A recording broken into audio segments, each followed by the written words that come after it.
Olá, irmãos, boa noite. Que a paz de Deus esteja sobre todos e que a presença do Espírito Santo possa encorajar cada um no caminho de Deus.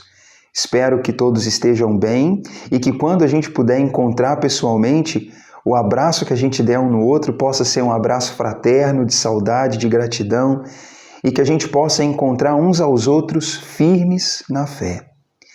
Nessa noite, antes do nosso tempo de oração e devoção em família, eu quero meditar com você em um texto bíblico que está em 1 Tessalonicenses, capítulo 4. Então, nós vamos meditar nesse texto, pedindo que Deus nos esclareça a verdade da Escritura. Antes disso, vamos orar?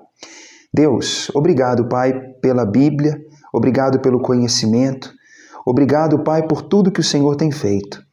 Nós estamos orando, ó Pai, não é uma oração em vão, mas a nossa oração é de confiança que o Senhor pode nos guiar no caminho da verdade. Fala, Pai, ao nosso coração e guia cada pessoa, dando coragem, esperança, perseverança, livrando-nos, ó Pai, do caminho do pecado, das ciladas. Livra-nos, ó Pai, de todo o caminho que nos conduz à perdição, mas dá-nos, ó Deus, a graça do conhecimento e a graça da santificação para a glória do Senhor. Em nome de Cristo, fazemos essa oração. Amém. Irmãos, abram as Bíblias em 1 Tessalonicenses, capítulo 4. Eu quero ler com vocês alguns versículos do capítulo 4 e 5. Começando no versículo 13, a Bíblia diz assim: Eu não quero, porém, irmãos, que sejais ignorantes com respeito aos que dormem, para não vos entristecerdes como os demais que não têm esperança. Pois se cremos que Jesus morreu e ressuscitou, assim também Deus, mediante Jesus, trará em sua companhia os que dormem. Ora, ainda vos declaramos por palavra do Senhor isto: nós os vivos, os que ficarmos até a vinda do Senhor, de maneira nenhuma precederemos os que dormem. Porquanto o Senhor mesmo, dada a sua palavra de ordem, ouvida a voz do arcanjo e ressoada a trombeta de Deus, ele descerá dos céus e os mortos em Cristo ressuscitarão primeiro. Depois nós, os vivos, os que ficarmos, seremos arrebatados juntamente com eles entre nuvens, para o encontro do Senhor nos ares. E assim estaremos para sempre com o Senhor. Consolai-vos, pois, uns aos outros com essas palavras. Irmãos, o texto que nós lemos, ele tem um contexto claro. Nessa carta, nessa epístola, Paulo já havia mencionado outras vezes o tópico vinda de Jesus. E nessa passagem especificamente, o versículo 13, ele contextualiza a palavra com Paulo dizendo: Irmãos da cidade de Tessalônica, eu não quero que vocês sejam ignorantes ou que tenham desconhecimento a respeito daqueles que morreram guardando a fé em Jesus Cristo. Aparentemente, os irmãos daquela cidade estavam lidando com certa tristeza a respeito daqueles que morreram. Talvez você não tenha ouvido isso ou não saiba tão claramente, mas muitos dos primeiros cristãos, especialmente os da região de Tessalônica, eles estavam com muita expectativa da segunda vinda de Jesus.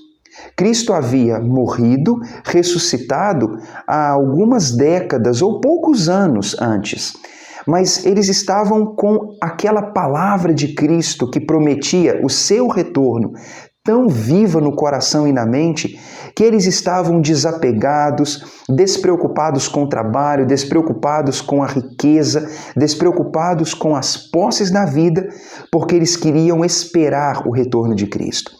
E no meu entendimento, aqueles cristãos deveriam ficar muito tristes a respeito daqueles que morriam. Eles deveriam estar pensando assim: nossa, Jesus vai voltar em breve. E aqueles que morreram antes desse evento, que tristeza para eles. Paulo disse: eu não quero que vocês tenham um mau entendimento sobre aqueles que já morreram. E Paulo então diz: existem muitos por aí, nessa cidade, nessa igreja ou no mundo, que não têm esperança, que ficam tristes a respeito daqueles que morreram. Mas Paulo diz: eu vou escrever para vocês, para que vocês não passem por essa experiência. Irmãos, aqui tem um fato.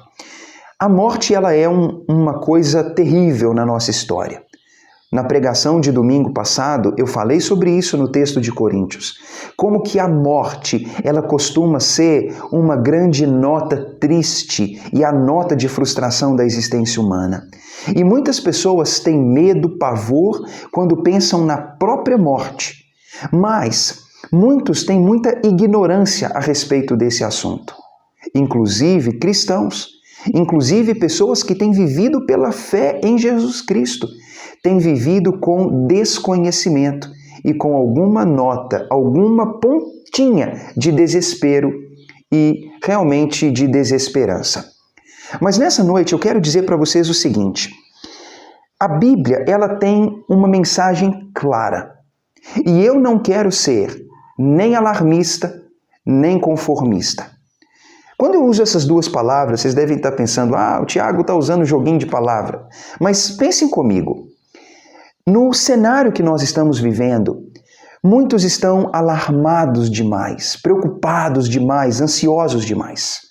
Como se tudo tivesse fora de controle e como se a nossa vida estivesse como um botezinho pequeno, um barquinho pequeno em um oceano de tempestade jogado de um lado para outro, sem rumo. Não há necessidade de ficarmos alarmados, irmãos. Mas também, conformismo não é bom. Eu vejo que pouco a pouco muitos se conformam com o sistema do mundo, se conformam com os padrões do mundo e com as formas do mundo de se relacionar. Provavelmente, depois desse período de quarentena, muitos vão começar a desenvolver trabalhos que afastam a igreja do convívio pessoal. Muitos provavelmente vão se conformar em ficar em casa e muitos vão acabar abandonando a comunidade da fé presencial. E eu acredito que isso é errado. Existe alarmismo, existe conformismo. Irmãos, nós não podemos ceder a essas ideias. Nós precisamos alimentar o nosso coração e a nossa vida. O cenário, ele não é bom e não é positivo. Muitos estão temendo pela própria vida e muitos estão sem saber o que vai ser do futuro. Mas essa palavra que lemos, ela diz para nós assim: não é preciso viver na ignorância. E Paulo começa esse argumento falando a seguinte palavra: os mortos em Cristo, aqueles que morreram guardando a fé e sendo fiéis a Jesus, eles serão ressuscitados. Os mortos que morreram na fé, eles não serão esquecidos do grande evento que é o retorno do Mestre Jesus. Paulo chega a dizer: os mortos, eles passarão pela transformação antes dos vivos. Então, se os cristãos tessalonicenses estavam pensando que aqueles que morreram e não viram o retorno de Cristo estariam prejudicados ou que perderiam a grande festa do retorno de Cristo, Paulo diz: vocês estão equivocados. Eles serão os primeiros. Paulo diz: os mortos em Cristo serão ressuscitados, serão trazidos. Paulo usou esses dois verbos para dizer: eles serão trazidos na presença do Senhor e ressuscitados pelo poder do Senhor. Irmãos, todos os cristãos, todos aqueles que guardaram a fé e que morreram, eles serão ressuscitados. Os nossos entes queridos, os heróis da fé, os mártires da igreja, todos aqueles que viveram pela fé em Jesus, a Bíblia diz: o mesmo poder que foi manifesto na ressurreição de Cristo será manifesto na ressurreição daqueles que viveram pela fé. Mas Paulo diz: depois que os mortos forem ressuscitados, nós, os que estivermos vivos naquela ocasião, nós seremos arrebatados. Paulo usou, irmãos, essa expressão e esse tempo verbal porque nós não sabemos quando será o retorno de Cristo. Então, toda geração precisa estar preparada. Pode ser na nossa geração, como Paulo acreditava que era na geração dele. E todos os cristãos, nesses 2000 anos, estão vivendo acreditando que será na geração deles. É por isso que Paulo diz, nós os vivos, os que estivermos, ou se estivermos vivos naquele contexto, nós seremos então arrebatados e juntamente com os mortos ressuscitados estaremos na presença do Senhor para todo sempre. Nessa noite, queridos, eu quero dizer para todos que há uma promessa bíblica de que Jesus voltará segunda vez. Em Atos capítulo 1, quando as pessoas estavam contemplando a ascensão de Jesus para os céus, eles viram 2 anjos ao lado de Cristo e aqueles homens estavam olhando para o céu meio aterrorizados e aqueles anjos disseram, do modo como Cristo subiu, ele vai voltar segunda vez, então se preparem. Jesus veio uma vez, ele voltará a segunda vez e quando ele voltar, os mortos que guardaram a fé serão ressuscitados. Os que estiverem vivos, guardando a fé, serão arrebatados. Você está preparado para isso? Esperando isso? Talvez como um servo servindo ao Senhor que vai retornar, preparando-se para ser encontrado de forma digna, em fidelidade? Você tem esperança de que muitos daqueles que morreram guardando a fé serão ressuscitados naquele dia? Tenha essa esperança. Esse, irmãos, é um fato. Mas alguém pode fazer uma pergunta. Tudo bem, Jesus vai voltar, os mortos na fé ressuscitarão, os vivos da fé serão arrebatados, mas quando será isso? Vamos responder essa pergunta? Olha o capítulo 5 de 1 Tessalonicenses.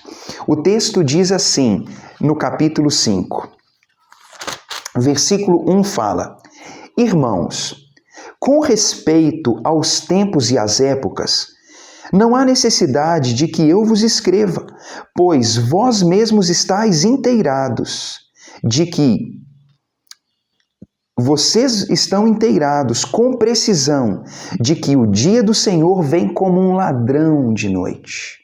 Quando andarem por aí dizendo paz e segurança, eis que lhes sobrevirá repentina destruição, como vêm as dores de parto, a que está para dar à luz, e de nenhum modo escaparão. Esse texto responde essa pergunta. E quanto aos tempos e às épocas, alguém pode perguntar, quando será? Irmãos, antes de responder essa pergunta, eu quero trazer um alerta. Cuidado com os marcadores de datas.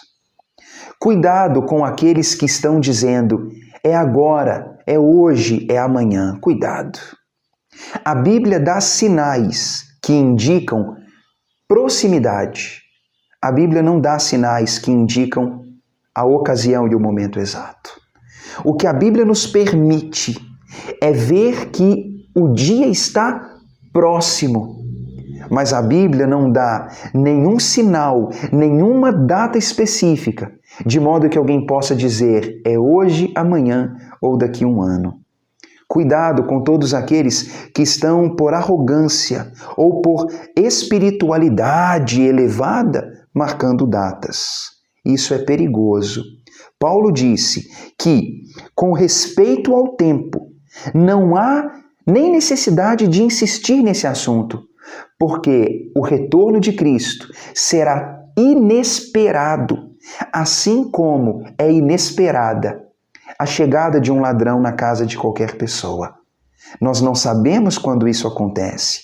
Nós nunca estamos preparados para isso. E Paulo diz que o retorno de Jesus Cristo, ele será inesperado, mas ele será inevitável. Do modo como eu não posso saber quando virá um ladrão à minha casa, eu posso saber uma coisa. E Paulo usa o exemplo da mulher grávida. Uma mulher grávida, ela tem uma gestação de período específico. E é inevitável que no final daquele período as dores venham e que o evento tão aguardado aconteça. Então Paulo diz, a vinda do ladrão, ela é inesperada. Mas, assim como as dores do parto são inevitáveis para a mulher grávida, assim também será inevitável a vinda de Cristo e um período de dores. Então, por dois exemplos, Paulo diz sobre o fato de que nós não sabemos o dia, mas que ele é certo, é um evento garantido e não há como fugir desse fato. Respondemos uma pergunta: quando será? A resposta é: não sabemos. Mas cá entre nós, irmãos, todos que estão lendo as Escrituras e todos os que estão a par das profecias bíblicas, todos estamos concordando com um fato: o dia se aproxima rapidamente.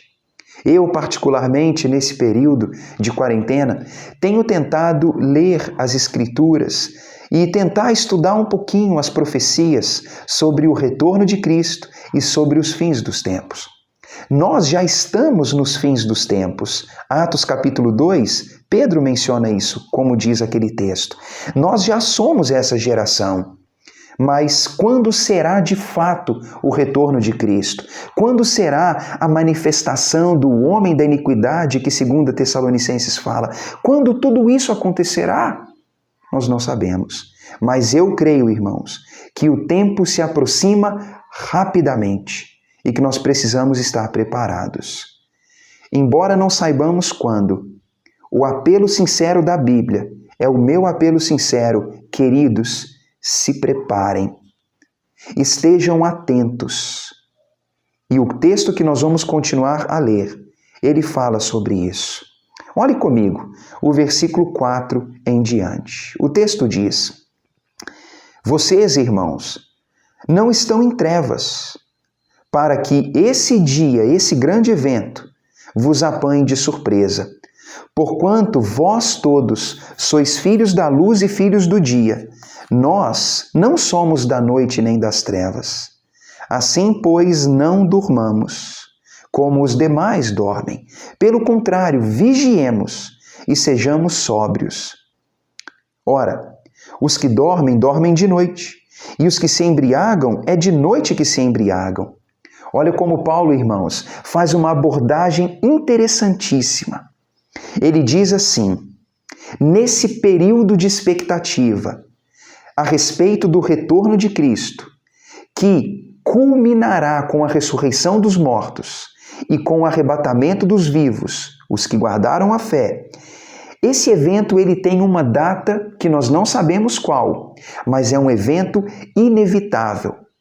Esse evento, irmãos, deve nos levar a uma qualidade de vida preparada. Nos versículos que lemos, Paulo diz: viva uma vida esclarecida, viva uma vida atenta e viva uma vida preparada, santificada, em processo de santificação, como uma vida digna ou em processo de dignificação diária. Paulo diz: nós não somos das trevas, ou seja, nós não somos da ignorância. Isso significa também que nós não somos o povo que pratica as obras das trevas. Nós não somos o povo que vive uma vida dupla, praticando algumas coisas de dia e outras coisas vergonhosas sob o manto das trevas. Paulo diz: não. Nós não somos o povo que vive no engano. Nós somos da luz. Somos um povo que vive uma vida de conhecimento, uma vida de atenção, uma vida de preparo. Nós não vivemos como o povo que vive sob a influência das trevas, da escuridão e daquele que está governando as trevas. Ou seja, irmãos, aquilo que por vergonhoso é feito às escondidas. O povo de Deus, que aguarda o retorno de Cristo, é um povo que anda na luz. Queridos, cuidado. As trevas são atraentes. As trevas têm um poder de sedução muito grande. Portas fechadas, lugar diferente, fone no ouvido, celular na mão longe das pessoas. Tudo isso é altamente tentador. E tudo isso dá uma sensação de que o que nós estamos fazendo, ninguém sabe. Essa é uma sedução das trevas. Eu tenho muito medo, irmãos. Em dias de quarentena, a nossa inclinação a certos pecados, ela fica cada vez maior. Agressividade familiar, agressividade entre marido e esposa, pais e filhos, imoralidade sexual, vícios de bebida e drogas, vício de glutonaria e preguiça, muita coisa pode tomar lugar entre nós. Mas o povo da luz, o povo do esclarecimento, o povo preparado e atento, deve cuidar, para que não vivamos como os filhos das trevas vivem, mas que estejamos preparados. A continuação do texto fala disso também. O versículo 8 diz: Nós, porém, que somos do dia, sejamos sóbrios, revestindo-nos da couraça da fé e do amor, e tomando também o capacete da salvação. Olha como a Bíblia, irmãos, ela fala para nós sobre o que vestir, o que colocar na cabeça e como andar. O apóstolo Paulo diz: vista a roupa, a couraça da fé e do amor. Ou seja, tenha fé, tenha confiança, tenha esperança. Creia em Deus, creia em Cristo, creia nas Escrituras. Não tenha dúvida, não deixe a instabilidade roubar a dúvida e a expectativa. Mas Paulo diz: vista-se também com o amor. Irmãos, amor é a essência da fé, a essência do cristão. Quem não ama não conhece Deus e nem Cristo. Aquela pessoa que não tem uma vida amorosa e crescente em amor, essa pessoa precisa aproximar-se de Deus. Amor é necessário para a vida, irmãos. Amor é necessário para ser dado à família, aos amigos, mas também aos inimigos. O amor é uma virtude necessária em todas as épocas. Hoje também é necessário. Paulo diz que fé e amor são a couraça do cristão. Mas Paulo diz que o cristão precisa ter como capacete a esperança da salvação. Às vezes, irmãos, a nossa mente, ela é atingida por informações contraditórias. Às vezes a nossa mente, ela é acometida de dúvidas. Às vezes muitos que estão ouvindo essa palavra ficam pensando: será? E se não existir nada depois? E se tudo isso for mentira? E se não existir Deus? E se não existir Jesus? E se não existir vida eterna? E se eu não for salvo? E se eu não for para o céu? Uma série de questões, irmãos. Se vocês são o povo que depositou a fé em Jesus, tem a sua mente protegida pela esperança de que Jesus voltará para te salvar desse mundo de trevas. Ou seja, Ele virá te resgatar, e a salvação que você já tem hoje, ela será consumada e será em caráter definitivo.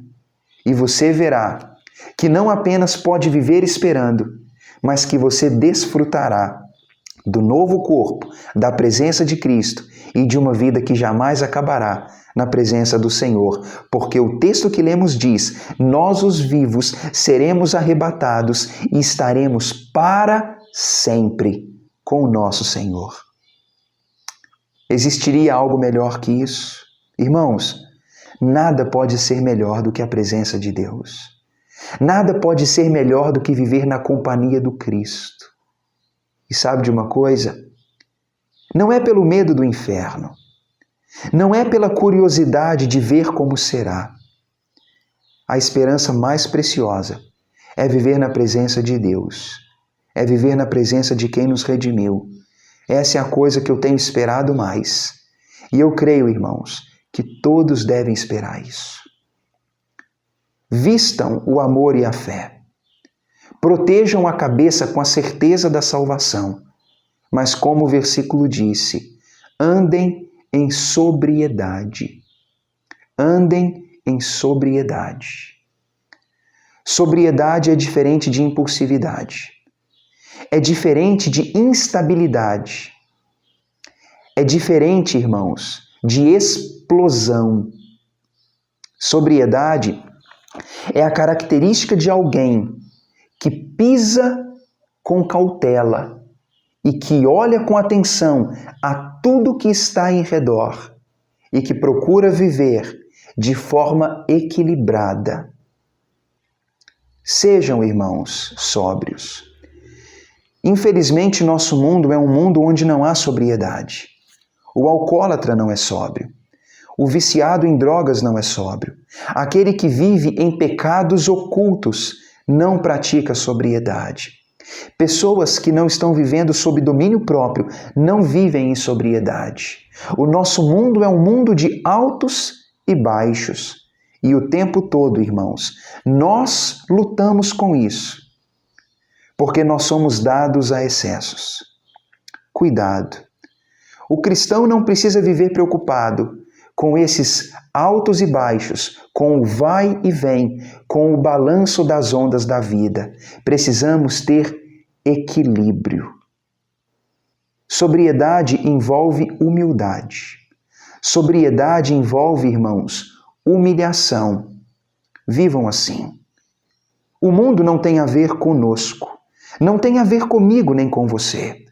Não tem a ver com o nosso bem-estar, não tem a ver com o nosso sucesso, não tem a ver com a nossa promoção, não tem a ver com o nosso rosto aparecendo para o público. Jesus disse: o ato secreto tem grande valor diante de Deus. A oração secreta, o jejum secreto, a esmola secreta, irmãos, a vida que é vivida sem a cobiça dos holofotes. Essa é a verdadeira vida cristã. Essa é uma vida de sobriedade. E o texto bíblico, para concluir, ele diz a seguinte palavra: Deus não nos destinou para a ira, mas para a salvação, mediante a pessoa de Jesus, aquele que morreu por nós, para que nós, vivendo ou morrendo, estejamos sempre em união com Ele.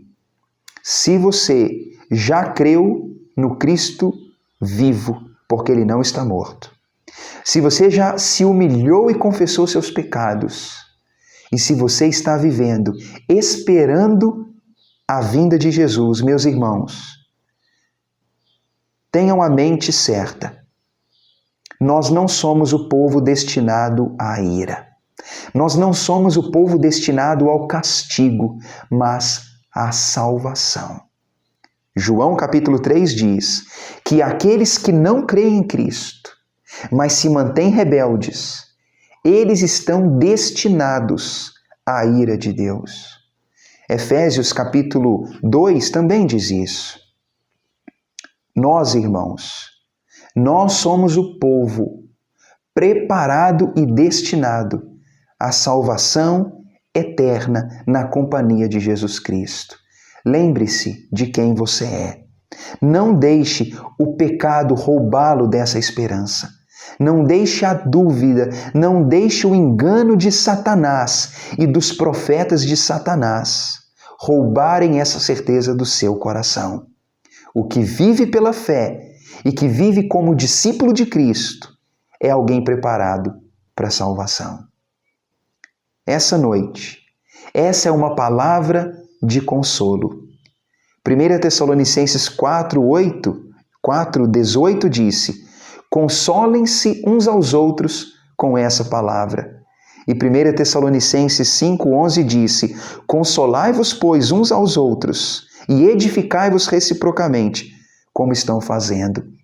Essa, irmãos, não é uma palavra para medo, não é uma palavra para desesperança, é uma palavra para consolo. Os mortos em Cristo serão ressuscitados.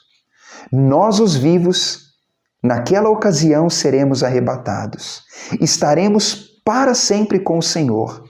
Quando Ele retornar, irmãos, Ele ajuntará consigo todos os que estão aguardando a vinda dele. Quando será esse dia? A data é incerta, o evento é certo. Viva de forma justa, viva como um servo da luz, com a vestimenta da fé e do amor, protegendo a mente com a esperança da salvação, andando em sobriedade, lembrando-se sempre, você que crê está aguardando a salvação eterna. Você não é filho da ira, você é filho de Deus, herdeiro de Deus, ao lado de Jesus Cristo. Que Deus te abençoe. Pai amado, muito obrigado, Senhor, por essa palavra. Obrigado pelo texto bíblico. Não é a minha palavra, Deus, é a tua palavra. E eu dou graças por isso, Deus. Eu dou graças porque nós não estamos crendo na palavra do homem, mas na palavra do Deus eterno e do Cristo, Senhor do céu e da terra. Eu quero te pedir, Deus, planta essa palavra no coração de cada pessoa e nos prepara para tudo aquilo que vem pela frente. Nós nos humilhamos na tua presença e nos entregamos em tuas mãos, te pedindo, Deus, faça em nós a tua vontade, para a tua glória somente, e para que os homens conheçam o Salvador e Senhor Jesus Cristo. Amém. Irmãos, nesse momento, orem em família, adorem em família. Esse momento seria incompleto se nós não dobrássemos os nossos joelhos e orássemos.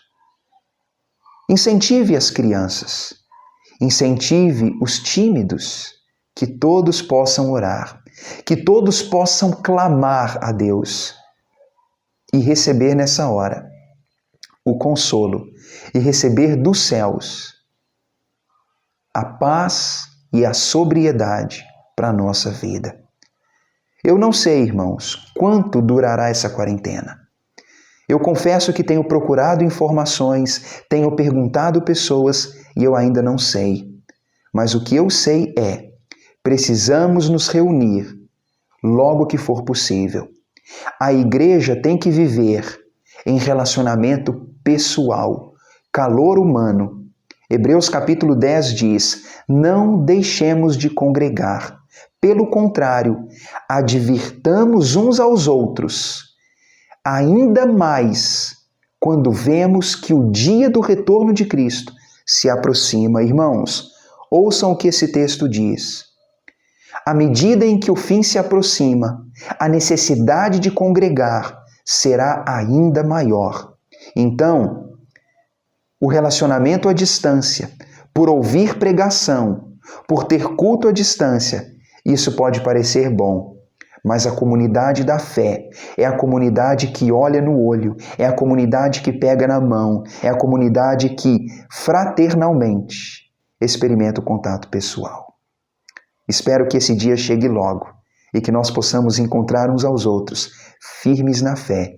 Que Deus te abençoe e que Deus te dê coragem para perseverar até aquele dia. Um abraço a todos, irmãos.